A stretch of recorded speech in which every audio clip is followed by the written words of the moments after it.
Did you know what things you should be aware when you're choosing an electrician to come and do a job at your home?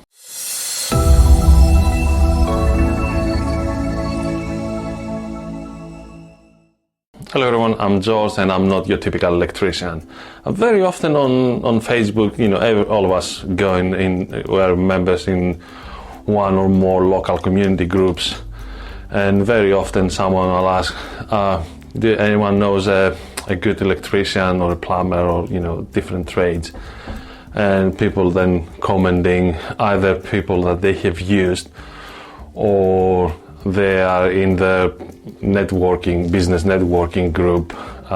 So in this video I will explain you a few things to look before you make a decision. A lot of people they love to shop on price. They will choose the cheapest regardless of how bad tradesmen or women are. But the thing is, when you get in quotes,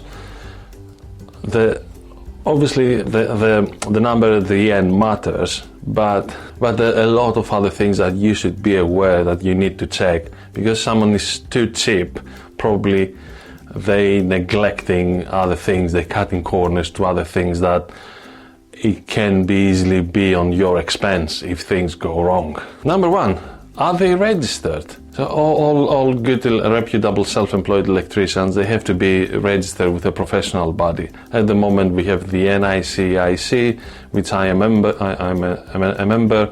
We have Alexa and we have NAPIT, and there is also Stroma, which now it's fading, it's been bought by NAPIT. So we went up with three big registration professional bodies.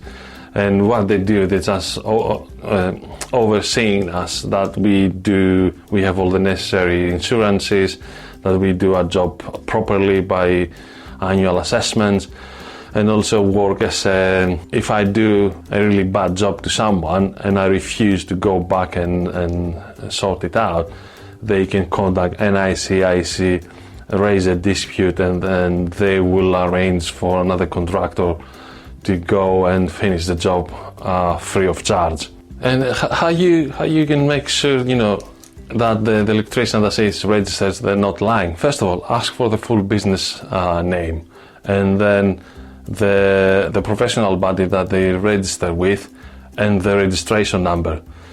They have no right to withhold these details from you. You have every right to ask them, and when you go on the website of their professional body they claim to be a member, and check them out.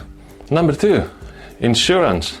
As a bare minimum, in order for us to be registered with any professional body, we need to have at minimum £2 million professional liability insurance. Of course, if it's down to you to see if that it is something, it's enough for you. Some people living in a houses that they cost £3, £4, £5 million. £2 million public liability insurance in case that your house burns down, it won't really cover the full amount of your property, isn't it? So for that reason, because I have a lot of high earning customers, I chose to get my public liability on the maximum that exists at £10 million. But it's something to have to look at it. If that if a £2 million works for you, then that's fine. Also, we are not required to have. It's always good to check if the electrician you're choosing has a professional indemnity insurance. So that pretty much doesn't pay anything to you if things go wrong, but it pays. So if you raise a legal action against an electrician, the professional indemnity will pay their legal fees. And why that matters for you? Because if you raise a legal action and they don't have money to pay their solicitors, they can go bust, liquidize the company, and then you have no one really to go against, isn't it? And the third piece of insurance is the employer's liability insurance, which, again, why that matters for you? Because if someone employees, staff, who have an apprentice or a second electrician, they have to have this insurance to protect their business against employment related claims. And the reason I'm pointing out, and that's why it should matter for you, it is that a good contractor will want to have his business bulletproof from this kind of claims if they ever happen. A good contractor probably will never need to use them, but it is a way to bulletproof your business, and that shows that they care. If they care for the business, then they if they don't care for their business, what makes you think they will care for your own property, isn't it? Number 3 is qualifications. There's so many handyman and decorators, and I'm doing it all. Today I'm a decorator, tomorrow I'm a plumber, the next day I'm an electrician. And their dad teaches them a little bit of electrics, and they just going around and they claim that saying that the electricians and they do electric works, and they are clueless. And you as a customer, probably you will never know. But the next time you'll get a proper electrician in, they will find the horrors that they left. So it's always good to ask for that person's qualifications. You don't need to bring you like copies, physical copies. You can ask them to email you a copy of their qualifications. Why not? It is within your right to make sure whoever enters, whoever does electrics in your house is qualified. And electrics and gas are the only things that, if they be done wrong, they can kill you. If you get the wrong plumber, it's still damage your property. But you switch off the stopcock, and the water stops, and you get a proper plumber to fix it. Gas and electrics, you might not have that chance, might kill you.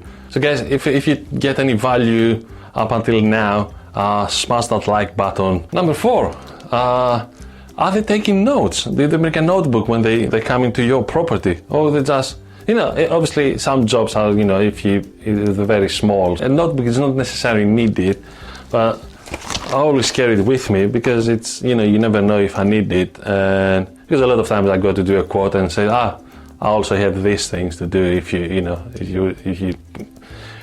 can have a look at it. So I always make a note of it. The reason with that is during the day we have 1,000 things going through our heads. We need to be aware, need to see what job is next to be done. My job might go wrong, and you get very dizzy with trying to solve an electrical fault, and you might have different problems going through your life. You can't remember everything, isn't it? So it's good to write them down, like everyone else. So it's a small detail, but making sure that they taking notes of the jobs you ask them to do, it's a good thing to look at. So the next point is jargon. So if they're coming in, they start explaining things with using electrical terminology, saying things like electrical fault impedance and the TNCS and the FSTP and your things that you don't really understand, that they don't explain things on what will layman's terms that people will understand.